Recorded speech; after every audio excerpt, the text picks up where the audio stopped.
咱繼續來關心天氣，受到鋒面的影響，氣象署下晡針對16個縣市發布大水貨或者是大雨的特報，尤其是新德縣、苗栗縣、甲台中市的山區，要注意會上大雨。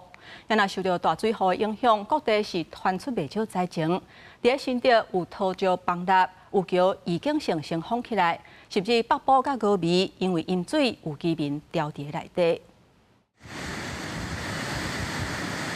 大水日下流來，新德縣北部鄉南部村百分橋，這是早時7點半左右，因為開仔水一直漲起來，洪水線緊圍起來，有經成封起來。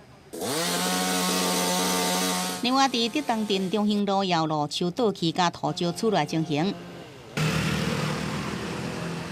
峨眉鄉七星村河背、北部鄉南坑村這區位啊，是傳出淹水的情形，造成民眾攏無得出入。剛才上叫接駁了後，趕緊出動來救援。7點多我看到的時候，就水位就最高的時候。7點。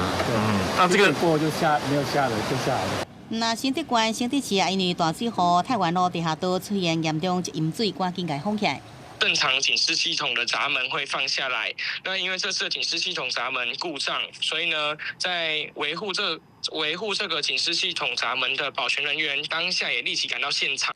氣象署講，受到鋒面影響，清明連假第2天，全台灣天氣無穩定。下晡對16縣市發布大水貨也是大雨特報。一直到下晡3點為止，各縣市總計雨量排名第1的是苗栗縣的三灣，有361毫米；擱再來是新德縣北部鄉297毫米，台中市、桃園市、南投縣攏超過100毫米。各縣市上大3點鐘的總計雨量排名也是以苗栗縣上最，來到275毫米。而且暗時了後到禮拜透早，中南部嚴防局部的大雨也是大水貨。在南高屏的外海這個地方，也是陸續的這個對流形成，然後逐漸的移進陸地。所以當這個對流移進陸地的時候，沿海地區一直到內陸都有比較明顯的降雨。